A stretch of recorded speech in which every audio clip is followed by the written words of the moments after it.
नमस्कार, मैं डॉक्टर राशि Mishra Shivani hospital and IVF Kanpur से और कुसुम आईवीएफ छिंदवाड़ा से। अवेयरनेस सीरीज को आगे बढ़ाते हुए नेक्स्ट हम डिस्कस करेंगे कि अनएक्सप्लेन्ड इनफर्टिलिटी कितनी कॉमन है।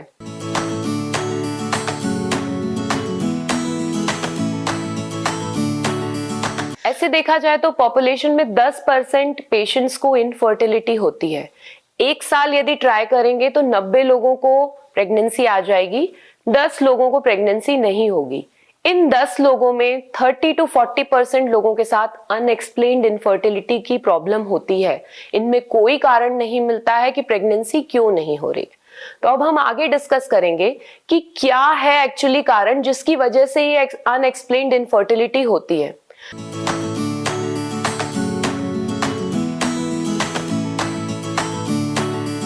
तो ये दो वजहों से हो सकती है। एक प्रॉब्लम सिस्टम में है, दूसरी प्रॉब्लम क्वालिटी की है। सिस्टम में प्रॉब्लम मतलब ट्यूब और ओवरी के बीच में रिलेशनशिप बिगड़ा हुआ है। ट्यूब का मुंह कहीं और पड़ा है, ओवरी कहीं और पड़ी है, तो अंडा उठाने लेने का पिक करने का काम ट्यूब्स अच्छे से नहीं कर पा रही है।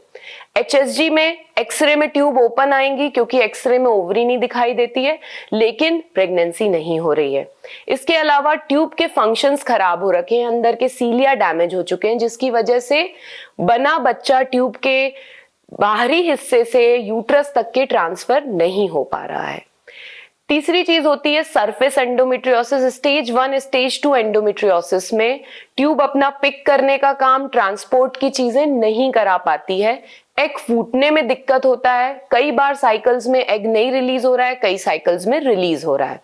कभी कभी ऐसा भी होता है कि स्पर्म किसी वजह से एग तक पहुंच नहीं पा रहा है, ट्यूब्स खुली हुई हैं तो भी नहीं पहुंच पा रहा है, उसकी मोटिलिटी इतने घंटों तक के अच्छी नहीं है। स्पर्म एग को पेनिट्रेट नहीं कर पा रहा है, स्पर्म एग को भेद नहीं पा रहा है। दोनों स्पर्म और एग के मिलने के बाद में फर्टिलाइजेशन नहीं हो पा रहा है। जो पहला डिवीजन, बच्चा बनने का पहला सेल डिवीजन होता है, वो नहीं हो पा रहा है।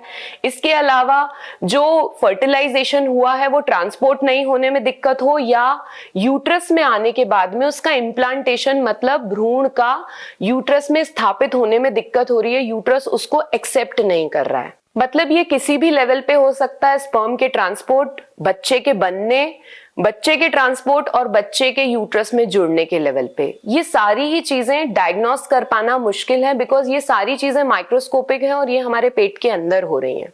हम किसी भी विधि से, इन बेसिक इन्वेस्टिगेशन से ये डायग्नोस नहीं कर सकते। ये तो हुआ सिस्टम के फेलियर की प्रॉब्लम। दूसरी चीज होती है क्वालिटी प्रॉब्लम, मतलब स्पर्म की क्वालिटी में कुछ दिक्कत है या एग की क्वालिटी में कुछ दिक्कत है, जिसकी वजह से बनने वाले एम्ब्रियो की ग्रेडिंग इतनी अच्छी नहीं आ रही है। जब बीज अच्छा नहीं बनेगा तो इम्प्लांटेशन मतलब जुड़ के बच्चा बनने के पॉसिबिलिटी भी घट जाती है। तो दूसरी प्रॉब्लम है क्वालिटी की। इन दोनों वजहों से अनएक्सप्लेन्ड इनफर्टिलिटी हो सकती है। कारण है, लेकिन इनको डायग्नोस करने का कोई तरीका नहीं है। लोअर इन्वेस्टिगेशंस, लोअर लेवल के इन्वेस्टिगेशंस और लोअर ट्रीटमेंट के थ्रू, तो इन्हें इसलिए अनएक्सप्लेन्ड इनफर्टिलिटी की कैटेगरी में डालते हैं। अनएक्सप्लेन्ड इनफर्टिलिटी के बारे में और जानने के लिए देखिए हमारा अगला एपिसोड।